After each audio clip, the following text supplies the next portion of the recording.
Rational decision-making is not an easy task. It requires high concentration and substantial effort from the decision-maker. We can make mistakes at every step of the process. First, you may define a wrong problem or set a goal that is too abstract or unattainable. Further steps will be deficient by default. You will be cutting through the bush in the wrong direction. That is why experts, professionals, spend a lot of time at the first stage trying to understand the problem and setting the right goal, while novices tend to quickly skip problem analysis and spend much time on developing an execution strategy.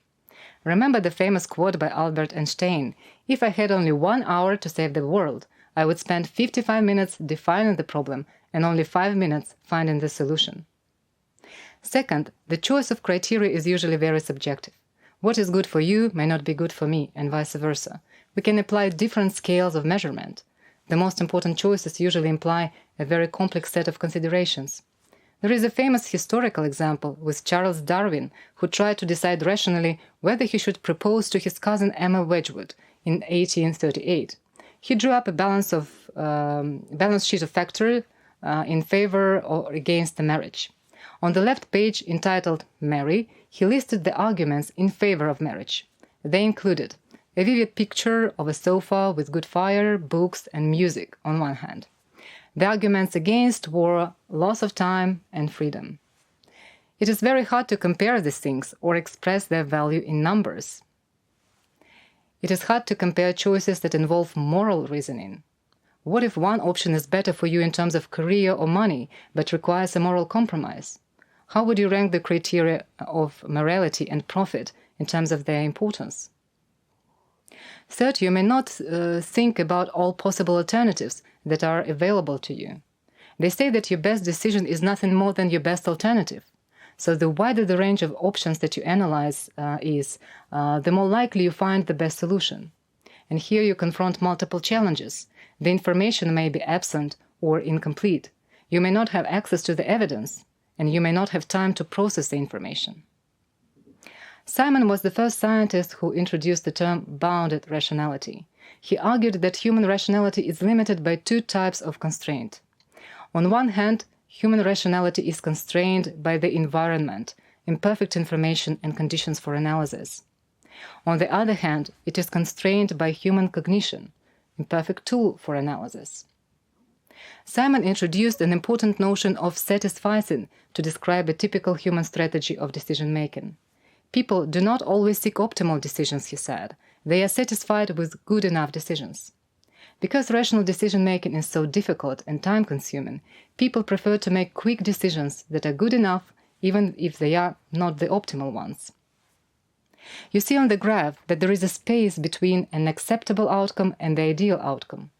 For example, you may want to marry the winner of the World Beauty Contest or the winner of the Nobel Prize. But in fact, you may consider a lot of people around you as potential partners. They are your acceptable outcomes. We have a certain aspiration about the acceptable outcome. It may be far from the ideal one. This aspiration serves as a threshold for our decision-making. We are seeking information, calculating, reasoning, only until we find a satisfactory option that is just above the threshold. Once it is crossed, a decision is made, and you do not go any further to explore better alternatives. Why do people stop and accept a satisfactory option instead of the optimal one? This strategy is cost-efficient. In most cases, you are completely unsure and uncertain whether an optimal choice exists at all or how far you are from it. Maybe if you keep thinking about the problem, you will find a better solution in 10 minutes. But what if it will take days or even months?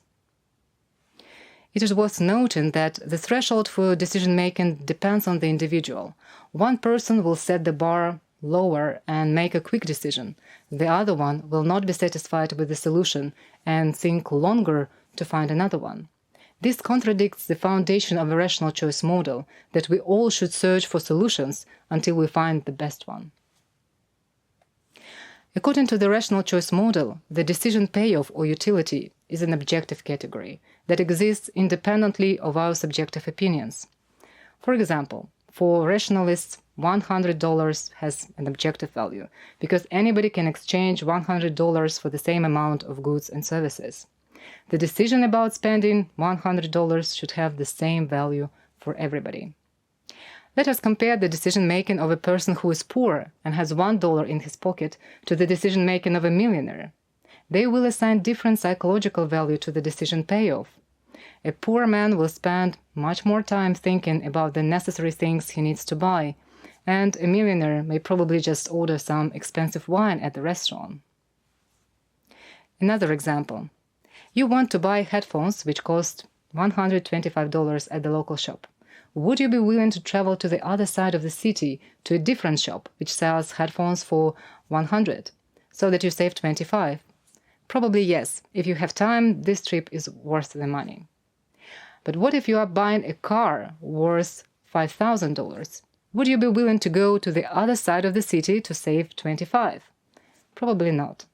Although it is the same amount of money, the context is different. People may control the degree of mental effort they put into process by setting the threshold of decision-making. They may put the bar very low, accepting basically the first idea that comes into their mind as a decision. Or they may put the bar very high, setting a high standard for the outcome, high aspiration, collecting evidence, filtering information, assessing alternatives, etc.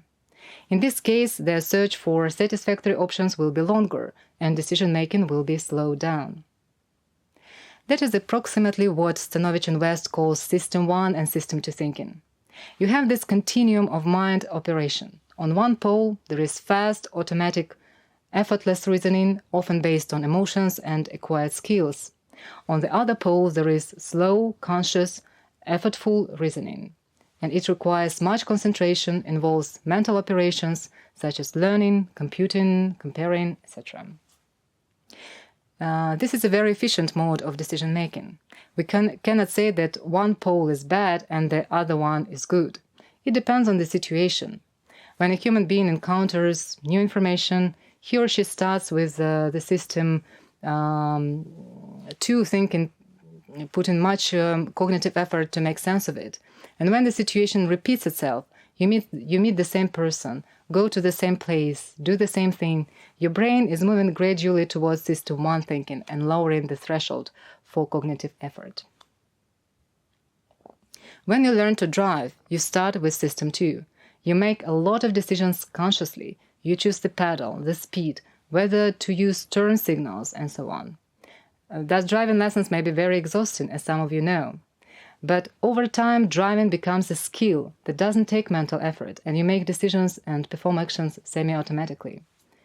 Daniel Kahneman calls the systems fast and slow thinking in his famous book. When we eat, put clothes on, brush our teeth, make groceries, we use this semi-autopilot regime when we rely on our previous experiences and repeat them.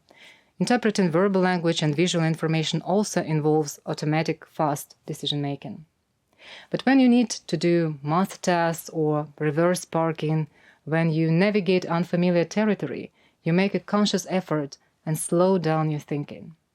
This is a very efficient cognitive strategy. Your brain saves time and energy whenever it is possible. There is the trade-off between decision accuracy and time. To conclude, a key goal for decision makers should be to identify situations in which they should move from the intuitively compelling System 1 thinking to the more logical System 2, in which cases it really pays off to spend more time but to increase decision quality. Imagine yourself in a grocery store. If you choose every item rationally in terms of taste, price, calories, brand, experience, etc., you will spend hours there. Comparing alternatives will be endless and not efficient. In the end, you have approximately the same utility at a higher cost of time. But if you want to buy an apartment, this is a long-term investment, and there may be great variations in prices, locations, and conditions. It is better to do research for some time to understand the market, or hire an expert who will explain to you what your best aspiration may be, considering your resources. It is efficient to spend several weeks or even months making this decision. So the general rule should be, the more long-term and impactful the decision that you're going to make, the higher the threshold of decision-making should be, the more time you should spend on it.